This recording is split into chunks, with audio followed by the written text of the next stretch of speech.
This is ABC 15 Mornings Breaking News. This is scary. And this is something we were hoping wasn't going to happen, but we kind of figured that it would. Families in parts of eastern Arizona packing up, hitting the road as the Greer Fire burns, and you can see strong winds are fanning those flames. I want to thank you for joining us and waking up with us on a Wednesday morning. I'm Kaylee O'Kelly. And I'm Nick Soletti. Several communities are now being forced to evacuate. This fire has burned 3,500 acres so far, destroying buildings in its path and still no containment. Now, in just minutes, we are expecting an update from the Department of Forestry right now. Evacuation orders, you need to hear this, they are in place. This is per the Apache County Office of Emergency Management. It means residents of Greer, South Fork, and really anyone west of Highway 261 are being told to get out right now.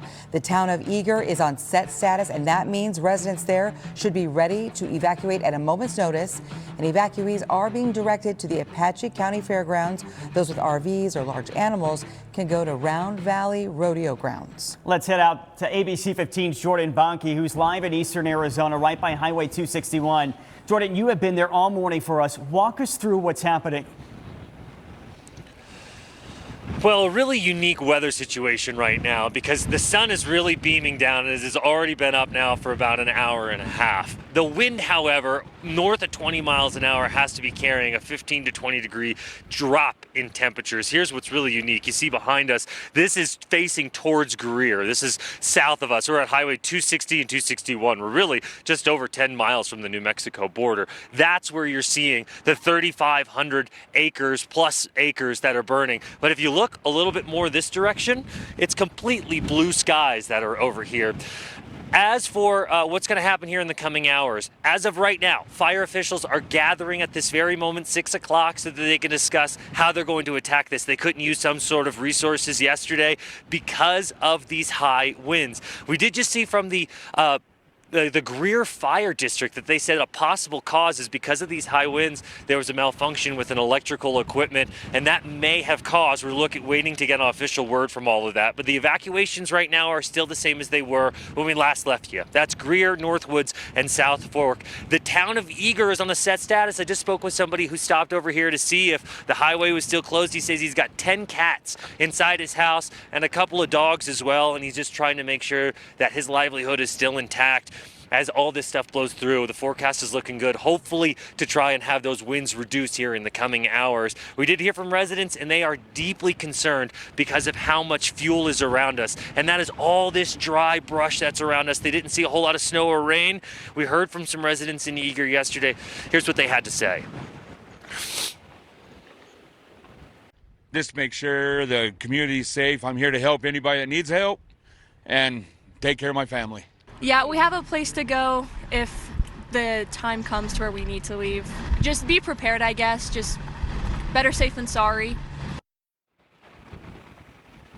Anytime we ask a fire official, what is the message that we want to share with the public? And they always say the same thing. Don't be using an open flame. If you're riding around the communities like this, do not park on top of all this tall grass that's out here. And if you are towing a trailer, there's lots of livestock communities that are out in eastern Arizona. You definitely don't want to be dragging chains either. But still, a very unique weather situation as that wind is north of 20 miles an hour with no sign of slowing down as of this morning. Once we get that information from the fire officials who are meeting at this very moment, we'll bring the latest to you. We're live in eastern Arizona. Jordan Bonke, ABC 15 Arizona. All right, Jordan, thank you for staying on top of that. Hard not to notice all that fuel really right behind him, the dry brush. There's a lot to burn, so people need to do what they can to make sure we're being safe. Speaking of that, our team coverage continues right now with meteorologist Jorge Torres, because Jorge, I know you have been taking a closer look at the current conditions in and around the fire zone. And you noticed from Jordan's live shot that the wind hasn't really died down since he was up earlier this morning. In fact, here's a look at the current wind speeds there in Greer. They're right around 10, but the gusts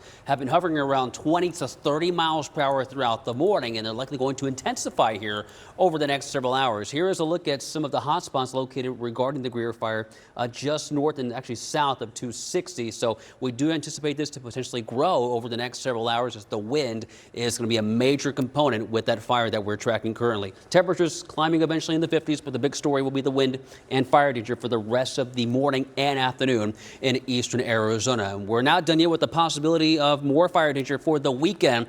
I'll explain in detail coming up in your Valley Planner Plus. But in the meantime, we got to check on how the roads are looking on this Wednesday, especially up there near the Greer Fire in northeastern Arizona, Megan. Well, Jorge, we do have closures in place, and right now ADOT has no idea when they're going to be able to reopen some of these areas. That, of course, is all dependent on that firefight and how those crews can do. So they want to make sure no one is in some of these areas, of course, for their safety. So the SR 260 is closed in both directions between milepost 380 and 393, of course, right near Greer. And on top of it, we also have a closure as well. This on the 373 between milepost 385 and 390. So you want to avoid those areas altogether as those crews battle those flames. Anytime we get an update on some of this reopening or even more closures in place, Kaylee will be sure to let you know, and I'll bring you a check here in the Valley for those desert drive times coming up.